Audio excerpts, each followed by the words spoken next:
Former BMF champion Jorge Masvidal has cast doubt on Alexander Volkanovski's ability to navigate the top of the featherweight division, questioning whether the champion could defeat contenders Movsar Evloev or Lerone Murphy. Volkanovski is set to run it back with Diego Lopez in the UFC 325 main event, a rematch that has drawn criticism from fans who feel Evloev or Murphy were more deserving of the title shot. On his Death Row MMA podcast, Masvidal became the latest to weigh in, offering a stark assessment of Volkanovski's prospects against the two rising threats.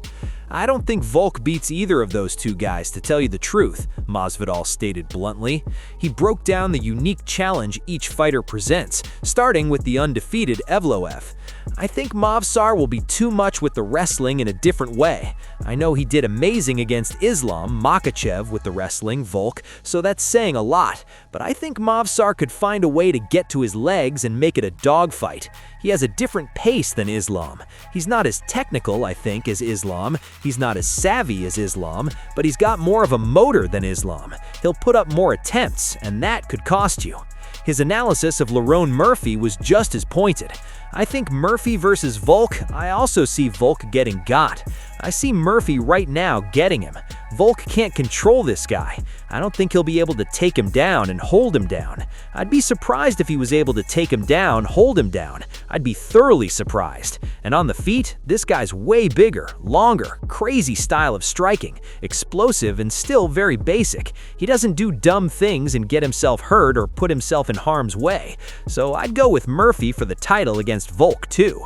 Despite his doubts, Masvidal framed a potential victory for Volkanovski as a historic achievement. He concluded with a note of respect for the champion's legacy, saying, "If Volk can pull this gauntlet off, greatest fucking featherweight that ever lived, maybe fighter that ever lived as well. If he could beat those next two dudes right there, that's interdimensional shit, another level of greatness."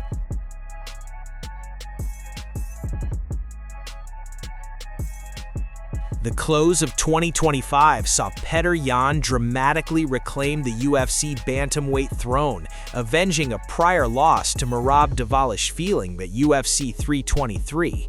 His victory was part of a dominant month for their shared training camp, Tiger Muay Thai, which saw another champion crowned overseas. In the same December, Yan's teammate Ilkham Nozimov shocked the MMA world by ending Roberto Satoshi D'Souza's lengthy Rizin lightweight title reign in just 13 seconds. Nozimov, who prepared alongside Yan, credits the Russian star for his own rapid rise. Speaking about their shared camp before Yan's title fight with Sean O'Malley, Nozimov revealed the immense impact of being Yan's primary sparring partner. "Petr Yan is another tough guy," Nozimov stated. "After that camp, fighting anyone in my division felt easy because Petr is someone who always puts you in danger. He can inflict damage at any moment, and he's still evolving. I grew so much from that experience, and I'm still using the knowledge today. Mentally, he's on another level now, which is why I'm so happy he's champion again. He always deserved it." While Yan's win over Dvalishvili evened their series at 1-1, fans hoping for an immediate rubber match on a historic stage will be disappointed. Despite speculation, Dvalishvili has confirmed the trilogy will not headline the UFC's reported June event at the White House. The Machine stated that the promotion informed him the fight is off the table for the card, which is slated to coincide with President Donald Trump's birthday. The reason given, according to Dvalishvili, was straightforward, because Yan is Russian, and that's impossible.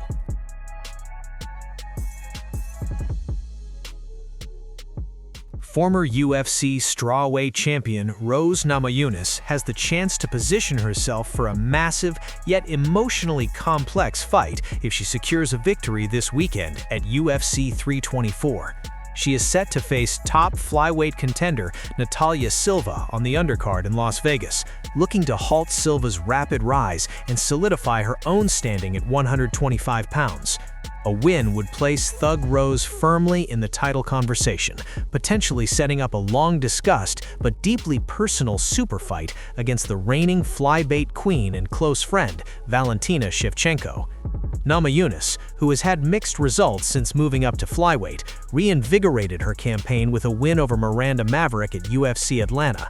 Another victory could be her ticket to a shot at a second UFC world title, a path that would force a difficult confrontation both in and out of the octagon. Shevchenko, who successfully defended her title against Zhang Weili at UFC 322, stands as the final obstacle and a long-time inspiration to Namajunas. In a recent appearance on the Ariel Helwani show, Namajunas openly wrestled with the prospect of facing her friend and idol. A dream come true, she called it, before acknowledging the internal conflict. I'd like to have a conversation about it and talk with her first. She's somebody that inspired me and I've looked up to. It would definitely be conflicting emotions, but at the same time, I'm down to do it. Namajunas went on to express her fandom and respect, making clear the unique tension such a fight would bring. We'll cross that bridge when we get to it, but honestly, just as a fan of hers, she's literally my favorite female fighter, she admitted. So it would be so weird because obviously I'd never want to see her lose, but then I would have to go into a fight and try to beat her. First, however, Namajunas must navigate the dangerous challenge of Natalia Silva at UFC 324. Should she emerge victorious, the MMA world may finally get to see a legacy-defining clash between two of the sport's most respected champions, a fight built on admiration, history, and the unavoidable reality of competition.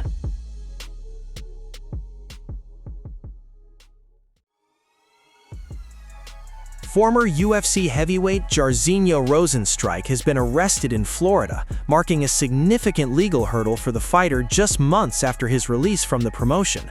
According to reports, the Pembroke Pines police took the Surinamese fighter into custody on January 19, 2026, in connection with allegations of domestic assault and false imprisonment. Citing the Broward Sheriff's Office, the outlet Watercant reported the initial charges. The Rosenstruik's partner later clarified to the Snell Pen that the incident did not involve her and was instead a confrontation with neighbors. Despite this statement, both cases remain listed as pending trial, and no official details have been released by authorities. Rosenstruik was reportedly placed on an immigration hold on Tuesday, meaning that although he posted bail, he remains in custody while immigration officials determine further action. This is not the first time Rosenstruik has faced legal issues. In 2019, Dutch authorities imprisoned him on drug-related charges. The recent arrest comes after a period of renewed momentum in his fighting career.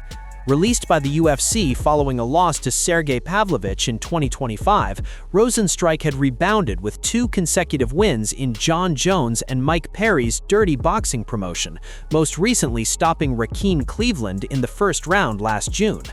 After his UFC exit, Rosenstruik reflected gratefully on his time in the promotion. At the end of 2018, I signed my first contract with the UFC, embarking on an incredible journey, he wrote on Instagram. I've been honored to compete on the biggest stage. While this chapter closes, my story is far from over. I will continue to fight, take on new challenges, and settle unfinished business in the cage.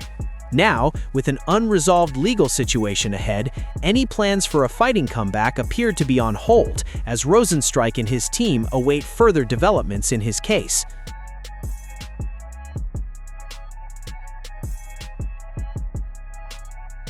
UFC White House. Dana White is moving faster than expected to build the card for the UFC's historic event at the White House on June 14th. The UFC CEO previously stated he wouldn't begin matchmaking for the landmark show until February, but he has now revised that timeline, revealing plans will accelerate immediately after this Saturday's UFC 324. This Saturday, when this fight ends, White declared, outlining the new schedule, usually every Tuesday we have matchmaking. We will be matchmaking on Monday, Tuesday, and Wednesday. We'll be matchmaking the White House card as soon as that fight is done. I said I wouldn't touch this card until February. Now I think we'll have it dialed in by the second week of February. The announcement comes amid intense fan speculation about potential headliners, with names like Conor McGregor, Jon Jones, and Ilia Topuria frequently mentioned. However, White recently poured cold water on one rumored matchup, dismissing talk of a bout between Conor McGregor and Jorge Masvidal. "I didn't hear that," White responded when the potential fight was suggested. Then he distanced himself from the online rumor mill, stating, "You know what's funny? In my algorithm on Instagram, I have nothing MMA. Literally nothing MMA pops up." When pressed on whether McGregor-Masvidal would be considered goofy shit, he doubled down. "That's goofy shit, yeah," White confirmed. "I don't listen to any of that shit in the MMA world. Literally almost everything you see on the internet about our sport is all wrong." With the matchmaking process now brought forward, the focus shifts to UFC 324 this weekend, headlined by an interim lightweight title fight between Justin Gaethje and Paddy Pimblett. Once that event concludes, White and his team will begin the serious work of assembling what is promised to be the biggest card of 2026.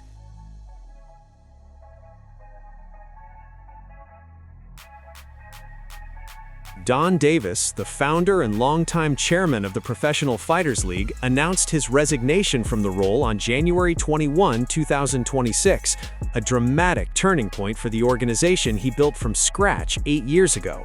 He revealed the decision in a statement posted to social media, reflecting on a journey that began with founding the PFL in 2017 and ended with what he called the clear #2 MMA company worldwide. The announcement arrives amid significant organizational turbulence, with multiple high-level executives departing and the promotion undergoing major structural changes that have moved it away from its founding principles. "From the moment I founded Professional Fighters League 8 years ago, it has been my life. Today, I'm stepping down as chairman of PFL." His resignation follows a wave of executive exits that began in July 2025, when John Martin, former chairman and CEO of Turner Broadcasting, was appointed as PFL's new chief executive. That shift saw founding CEO Peter Murray transition to head PFL International before departing the organization entirely this month. Days later, longtime president Ray Sefo, a holdover from the World Series of Fighting era, also parted ways with the promotion. Under Davis's leadership, the PFL secured major milestones: a $100 million investment from Saudi Arabia's SRJ Sports Investments in 2023, the acquisition of rival Bellator MMA later that same year, and the high-profile signing of former UFC heavyweight champion Francis Ngannou. Davis often highlighted that PFL had grown to hold 80 of the top 300 world-ranked fighters under exclusive contract, staged 24 live events per year across 4 continents, reached distribution in 190 countries, and amassed 30 million active social media followers. Davis himself became a polarizing figure within MMA. He publicly criticized Ngannou for missing PFL Africa's debut event, feuded with UFC commentator Joe Rogan over claims about fighter quality, and compared departing 2-time PFL champion Kayla Harrison to NBA star Kevin Durant joining a super team. UFC President Dana White frequently dismissed Davis in the PFL's competitive standing, once remarking that Davis only comments on things that worry him. In his resignation statement, Davis emphasized the organization's accomplishments while expressing confidence in its foundation. PFL's global footprint, valuable assets, and market position has never before been achieved in MMA outside of UFC, he wrote. "I'm confident this foundation should lead to great future success."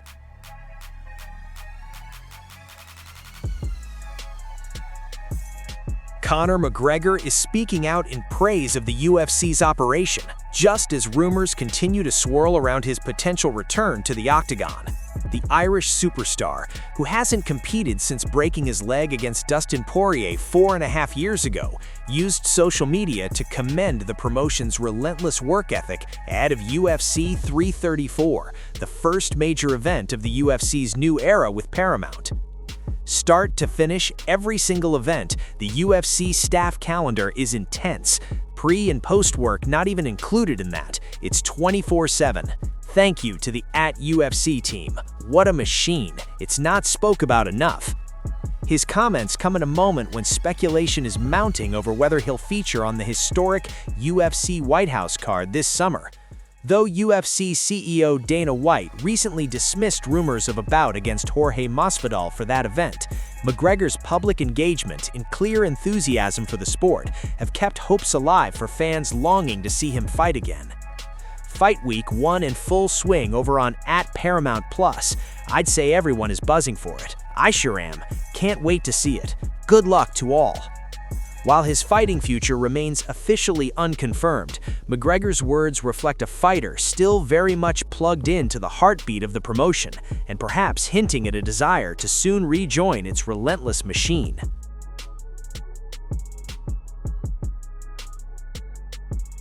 Amanda Nunes has finally spoken out after her planned UFC 324 title fight against Kayla Harrison fell apart due to Kayla's neck injury. In a video posted on the UFC's YouTube channel, the former champion admitted the cancellation hit her hard after a flawless training camp. The news about Kayla going through surgery and everything made me sad because I prepared myself a lot, Nunes said in Portuguese. My training camp was perfect. I was prepared physically, mentally, and spiritually, so it's hard not to get sad with all of that. But what can we do, right? That's not under our control. Now we just wait and see what the UFC is going to do. While she waits, Nunes made her position crystal clear. She will only return for the undisputed bantamweight championship, ruling out any interim title or alternative opponent.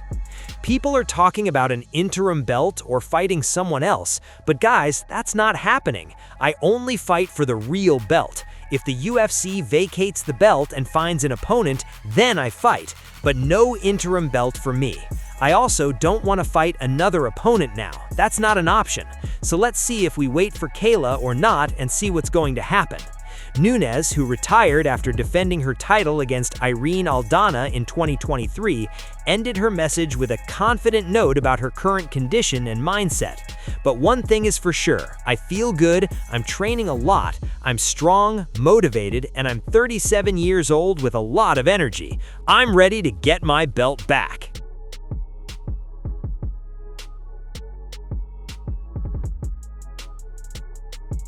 Former UFC middleweight champion Dricus du Plessis has opened up about the mental and tactical lull he experienced during his title loss to Chimaev.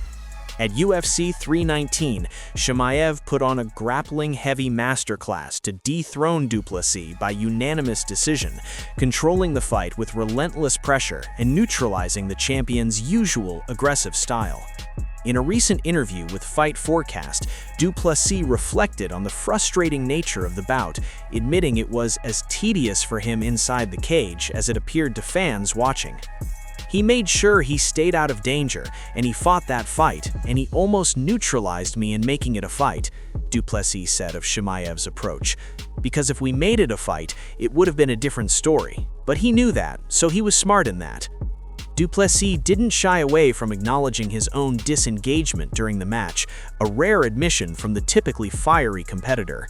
It wasn't a very fun fight to watch for anyone. I got bored in the fight, and I was in there, to be honest, he admitted with a laugh. He did what he had to do to win that belt. If that's the way that you were going to go, well, good for you. It's different strokes. Despite the disappointment, du Plessis is choosing to view the loss as a necessary lesson. Like I said, the speed bumps, that's what makes me better. Now I know the little piece of this puzzle where I need to work on. And believe me, in my next performance, you will see me do that. Exactly just that. Be a master at that. The former champion is now eyeing a return to the octagon later this year, with potential matchups against top contenders Nasruddin Imavov or Brendan Allen on the horizon as he begins his path back to the title.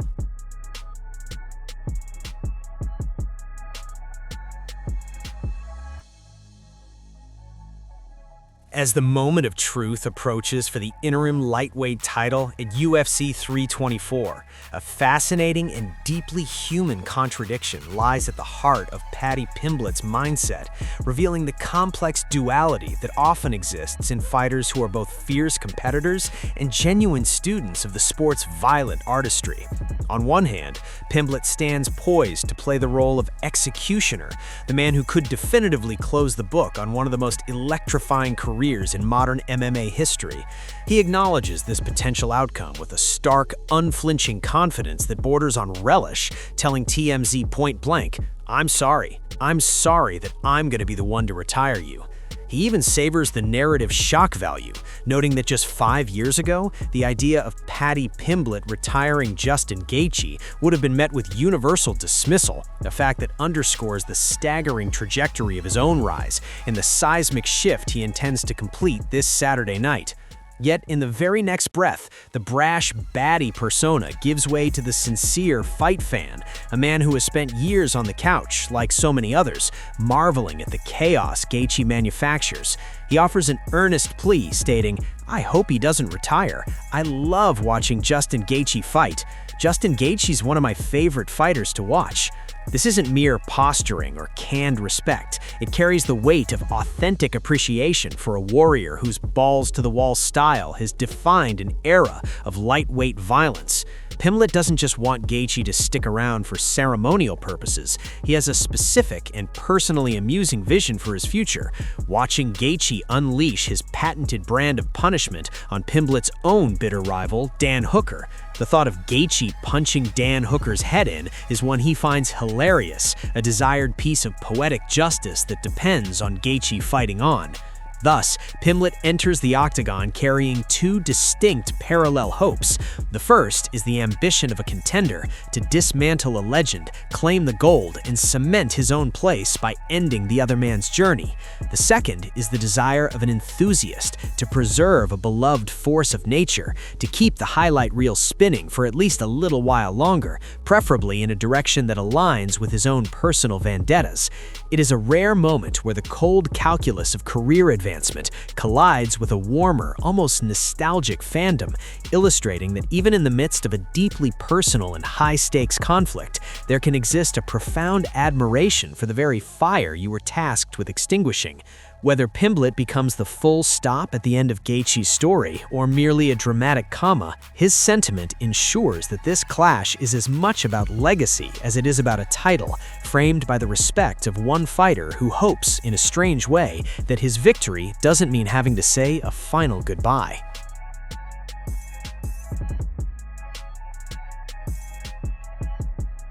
For Sean O'Malley, this weekend's clash at UFC 324 is far more than a simple return to action or a step back into the contender pool. It is the foundational move in a grand, final campaign to seize a version of superstardom that has, in his own estimation, thus far eluded him. Stepping into the amended co-main event slot against the dangerous 5th-ranked Song Yadong, a fight elevated after the injury withdrawal of Kayla Harrison, O'Malley carries the perspective of a former champion who views his past reign not as a peak, but as a plateau. In a revealing moment on the UFC 324 Embedded series, he dissected his own trajectory with striking candor, admitting, "The Sugar Show hasn't peaked yet. I wanted to be the biggest UFC superstar at one point, and I never really was that. I was always up there, top 2, top 3. I was never the one." This confession is the engine of his current hunger. It reframes his entire motivation. This fight against Yadong isn't just about winning, but about unlocking the dormant potential he still fiercely believes resides within him. It is the necessary, perilous first step on what he sees as the final path to become the sugar that I wanted to become before it was all said and done. Every flashy strike, every calculated feint against Yadong will be in service of this larger resurrection project, an attempt to reignite the mainstream buzz and undeniable momentum that can catapult him back to the transcendent status he covets. And O'Malley's vision extends far beyond the walls of the T-Mobile Arena this Saturday. He is already mapping a course to the most historic stage of the year, publicly sketching a blockbuster scenario for the UFC's White House event, a grudge match against former champion Petr Yan. He labels it the biggest bantamweight fight in history, a claim rooted in their shared history and combustible styles. It's a savvy call-out that bypasses the current champion, targeting a marquee name and a redemptive narrative, as O'Malley holds a prior win over Yan. But this glittering future is conditional, locked behind the formidable gatekeeper that is Song Yadong. O'Malley himself acknowledges the binary stakes. I gotta go out there and get through Song, and if I don't, it's pointless on who's next. Therefore, his performance this weekend is a dual-purpose mission, a practical battle to defeat a top-5 opponent, and a symbolic audition to prove that the Sugar Show's most spectacular, superstar-making season is still to come, with the hallowed lawn of the White House waiting as the ultimate set for its next episode.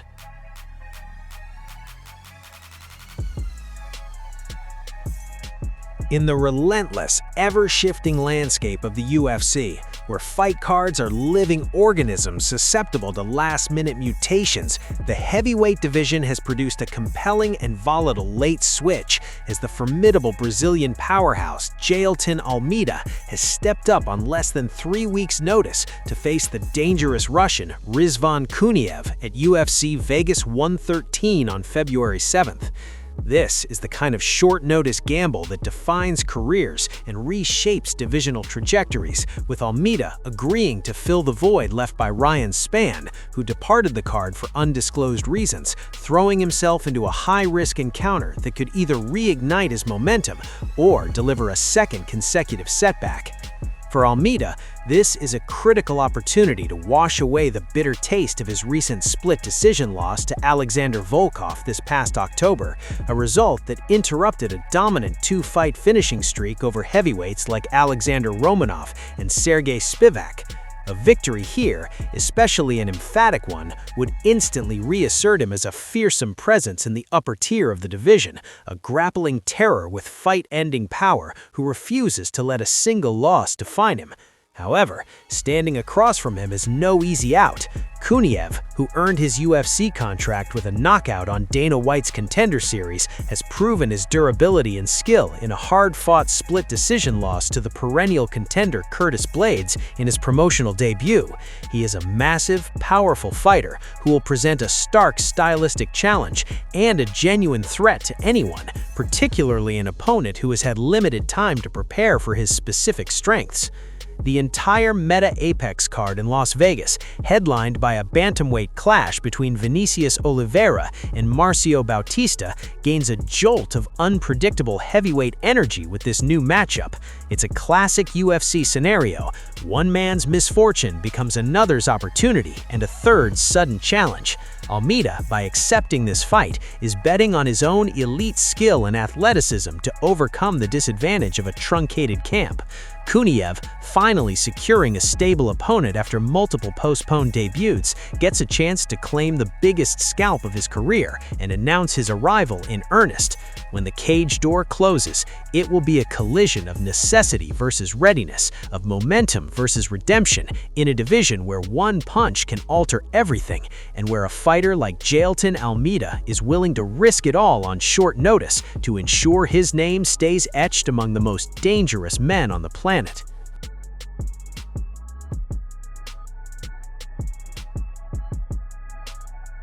The long-simmering, deeply personal feud between UFC CEO Dana White and polarizing boxing star Jake Paul, a conflict built on years of public trolling, scathing business critiques, and deeply personal insults, reached a new peak of palpable, awkward tension during a chance encounter at the College Football Playoff National Championship game in Miami. This was not a planned promotional face-off, but a spontaneous collision of two massive egos in a crowded suite, with the added surreal layer of US President Donald Trump positioned literally between them, a fittingly larger-than-life buffer for a rivalry that is often played out on a stage of similar scale.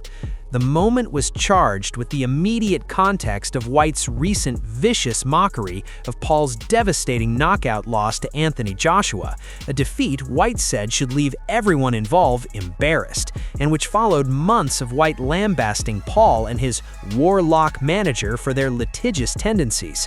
As the video circulated, the body language spoke volumes, a stiff, fleeting acknowledgement that barely qualified as an interaction, the air thick with mutual disdain that no handshake or casual small talk could possibly penetrate.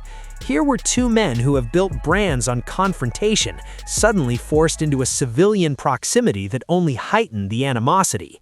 For White, this was the busiest of men on the eve of his own company's return at UFC 324, taking in a football game only to be confronted by his most persistent and irritating critic. For Paul, still licking his wounds from the most high-profile loss of his boxing career, this was running directly into the executive who had just publicly danced on his professional grave. The encounter served as a perfect, silent capsule of their entire relationship, a cold, awkward stalemate. It underscored that the bad blood is far from ceremonial. It is genuine, personal, and resilient enough to survive even a shared social setting. With Paul now teasing an indefinite break from fighting to plot his next move, and White steering the UFC into its new Paramount era, their paths may diverge professionally, but this brief, wordless clash in Miami proved that the tension remains a constant, ready to ignite whenever their orbits unwillingly collide. The feud, it seems, is permanently awkward, forever personal, and always just one chance encounter away from reminding the world that some rivalries never cool down. They just occasionally have to share a sweet.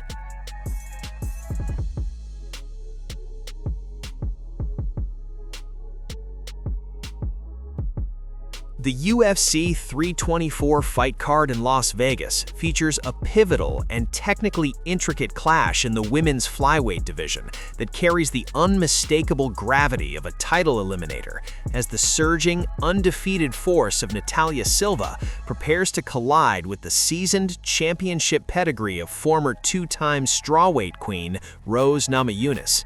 This is a matchup defined by stark stylistic contrasts and compelling career trajectories, where the cold, analytical narrative from oddsmakers and sharp bettors paints a clear picture of expectation, framing Silva not just as a favorite, but as a dominant force expected to control the terms of engagement from the opening bell.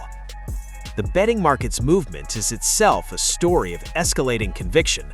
Opening as a modest favorite around -150, Silva's line has been steamrolled by professional money, catapulting into the formidable range of -400 to -450, with Namajunas relegated to a +300 underdog.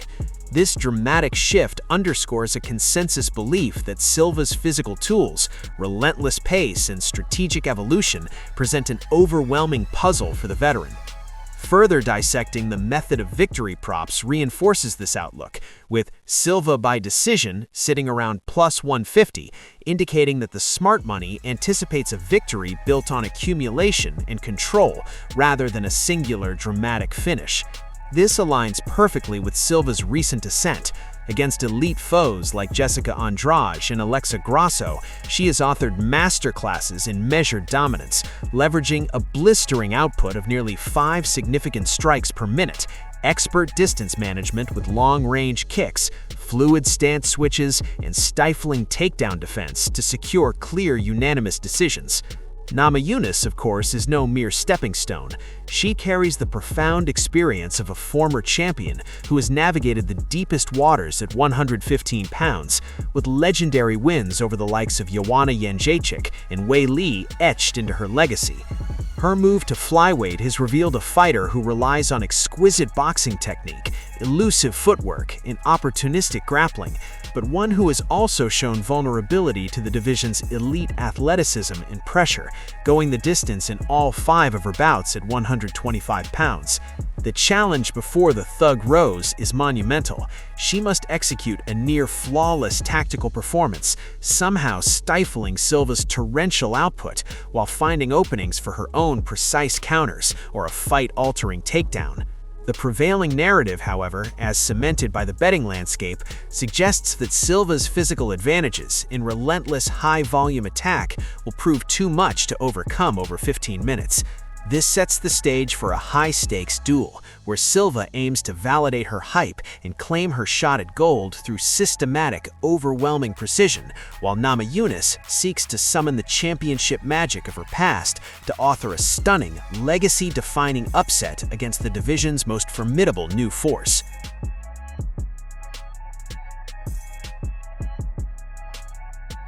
The swirling, self-generating rumor mill surrounding Conor McGregor's long-awaited return to the octagon has hit another firm and dismissive wall in the form of Dana White's signature brand of brash indifference, as the UFC CEO has effectively poured cold water on the latest speculation that the Notorious would face Jorge Masvidal at the historic White House event this June.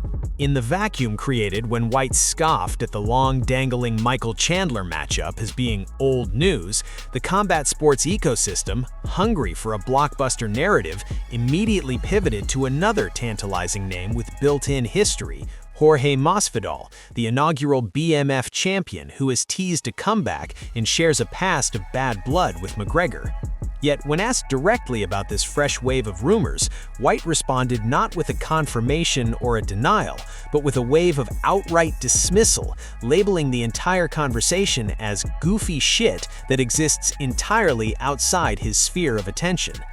White's comments to TMZ painted a picture of a man deliberately insulated from the very chatter that fuels his own promotion's hype cycle, claiming that such speculation never even reaches his algorithm, a metaphor for his curated reality, where almost everything you see on the internet about our sport is wrong. He professed an almost total ignorance of the McGregor-Masvidal buzz, reinforcing his position as the ultimate decider, unfazed by and unattuned to the public's fantasy matchmaking. This stance creates a fascinating disconnect. While McGregor himself is actively posting training footage and positioning for a spot on the White House card, and while Masvidal is coyly hinting at negotiations, the man who controls the board acts as if the entire conversation is background noise from another room. The practical timeline White outlined adds a layer of concrete anticipation to the fog of rumors. He revealed that serious matchmaking for the landmark card will begin in earnest after UFC 324 concludes this Saturday, with the goal of having the entire card dialed in by the second week of February. This means the swirling questions have a definitive expiration date. White has now, whether intentionally or not, publicly nixed two of the most discussed options for McGregor's return: first Chandler, now Masvidal, without explicitly naming an alternative.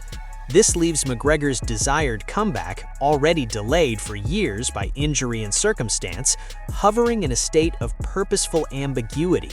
The message is clear. While fans and fighters alike engage in a noisy public debate about possibilities, the real decisions are being made away from the goofy shit, and the only algorithm that matters is the one being calculated behind closed doors at UFC headquarters, with the final product for the White House lawn set to be unveiled on Dana White's schedule, and his alone.